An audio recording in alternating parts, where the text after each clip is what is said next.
പ്രിയമുള്ളവരെ, വചനജ്വാല 1810 ദിവസത്തിലേക്ക് പ്രവേശിക്കുന്ന ഇന്ന് 2026 ആഗസ്റ്റ് 15 ശനിയാഴ്ച എല്ലാവർക്കും ഏറ്റവും സുന്ദരമായ ഒരു സുപ്രഭാതം ആശംസിക്കുന്നു. ഇന്ന് നമ്മൾ പരിശുദ്ധ കന്യകാമറിയത്തിന്റെ സ്വർഗാരോപണ തിരുനാൾ ആഘോഷിക്കുന്ന പൊൻസുദിനമാണ്. അതോടൊപ്പം ഇന്ന് സ്വാതന്ത്ര്യ ദിനവും ആഘോഷിക്കുന്നു. എല്ലാവർക്കും സ്വർഗാരോപണ തിരുനാളിന്റെയും സ്വാതന്ത്ര്യ ദിനത്തിന്റെയും മംഗളങ്ങൾ നേരുന്നു. നമ്മൾ ഇന്നത്തെ വചനവായനയിലേക്ക് പ്രവേശിക്കുന്നു. ഹോസിയായുടെ പുസ്തകം 3-ാം അധ്യായം 1 മുതൽ 5 വരെയും 4-ാം അധ്യായം 1 മുതൽ 5 വരെയുമുള്ള തിരുവചനങ്ങളാണ് നാം ഇന്ന് ശ്രവിക്കുക. അവിശ്വസ്തയെ തിരിച്ചെടുക്കുന്നു. കർത്താവ് എന്നോട് അരുളി ചെയ്തു, നീ പോയി ജാരവാഴ്ചയുള്ളവളും വ്യഭിചാരിണിയുമായ ഒരുവളെ സ്നേഹിക്കുക. മുന്തിരി അടകൾ ഇഷ്ടപ്പെടുകയും അന്യദേവന്മാരുടെ പിറകെ പോവുകയും ചെയ്തിട്ടും ഇസ്രായേൽ ജനത്തെ കർത്താവ് സ്നേഹിക്കുന്നത് പോലെ തന്നെ 15 ഷെക്കൽ വെള്ളിയും 1.5 ഹോർമർ ബാർലിയും കൊടുത്ത് ഞാൻ അവളെ സ്വന്തമാക്കി. ഞാൻ അവളോട് പറഞ്ഞു, ദീർഘനാൾ നീ എന്റേതായിരിക്കണം. നീ വ്യഭിചരിക്കരുത്, അന്യപുരുഷന്റേതാവരുത്. ഞാൻ നിനക്കും അങ്ങനെയായിരിക്കും.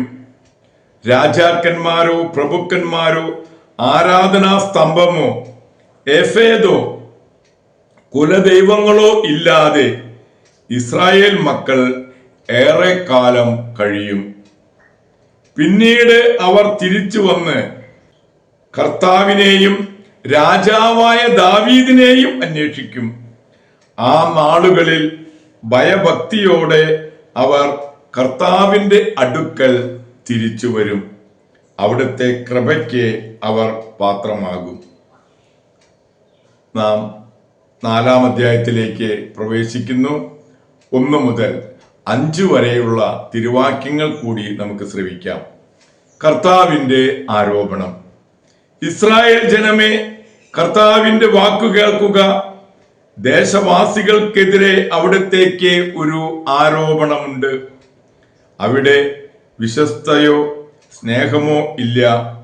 ദൈവവിചാരം ദേശത്ത് അറ്റുപോയിരിക്കുന്നു.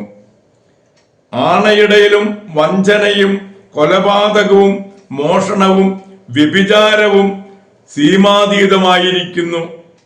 ഒന്നിനു പിറകെ ഒന്നായി കൊലപാതകം നടക്കുന്നു. അതിനാൽ ദേശം വിലപിക്കുന്നു. അതിലെ സകല നിവാസികളും ക്ഷയിക്കുന്നു. വയലിലെ മൃഗങ്ങളും ആകാശത്തിലെ പറവകളും സമുദ്രത്തിലെ മത്സ്യങ്ങൾ പോലും അപഹരിക്കപ്പെടുന്നു. എന്നാൽ ആരും തർക്കിക്കണ്ട, കുറ്റപ്പെടുത്തുകയും വേണ്ട. പുരോഹിത, നിനക്കെതിരായാണ് എന്റെ ആരോപണം. പട്ടാപ്പകൽ നീ കാലിടറി വീഴും. പ്രവാചകനും രാത്രി നിന്നോടൊപ്പം കാലിടറി വീഴും. ദൈവത്തിന്റെ തിരുവചനമാണ് നാം ശ്രവിച്ചത്.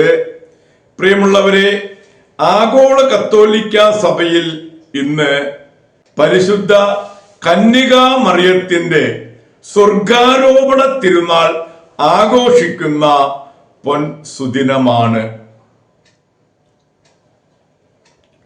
കന്യകയും അമലോത്ഭവയും ആയ പരിശുദ്ധ ദൈവമാതാവ് ഭൗതിക ജീവിതാനന്തരം മഹത്വത്തിലേക്ക് എടുക്കപ്പെട്ടു. മറിയം സാവധാനത്തിൽ മരിച്ചുവെന്നും 3-ാം ദിവസം ശരീരവും ആത്മാവും സ്വർഗത്തിലേക്ക് എടുക്കപ്പെട്ടുവെന്നും മരണസമയത്ത് തോമാശ്ലീഹായൊഴികെയുള്ള എല്ലാ ശിഷ്യന്മാരും മാതാവിന്റെ മുറിയിലുണ്ടായിരുന്നു എന്നും തോമാശ്ലീഹ എത്തിയ ശേഷം കുഴിമാടം തിരക്കിയപ്പോൾ അത് ഒഴിഞ്ഞു കിടന്നിരുന്നു എന്നുമാണ് പരമ്പരാഗതമായി വിശ്വസിക്കപ്പെടുന്നത്. പ്രിയമുള്ളവരെ, സ്വർഗരാജ്ഞി അങ്ങ് ആഹ്ലാദിക്കുക. അങ്ങയുടെ തിരുസുതനെ പോലെ യഥാർത്ഥ ശരീരത്തോടെ അങ്ങ് സ്വർഗത്തിലേക്ക് എഴുന്നള്ളിയിരിക്കുകയാണല്ലോ. സ്വർഗത്തെ ലക്ഷ്യമാക്കി ജീവിക്കാൻ ഞങ്ങൾക്കും വരം തരയണമേ. പ്രിയമുള്ളവരെ, നമ്മുടെ അമ്മയായ പരിശുദ്ധ മറിയത്തോന്റെ മധ്യസ്ഥം യാചിച്ച് ഇന്നത്തെ ഈ നല്ല ദിവസത്തിലേക്ക് നമുക്ക് പ്രവേശിക്കാം. എല്ലാവരെയും ദൈവം സമൃദ്ധമായി അനുഗ്രഹിക്കട്ടെ.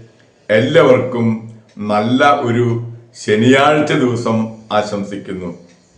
എല്ലാവർക്കും ഒരിക്കൽ കൂടി 80ാം സ്വാതന്ത്ര്യ ദിനത്തിന്റെ ആശംസകൾ നേരുന്നു.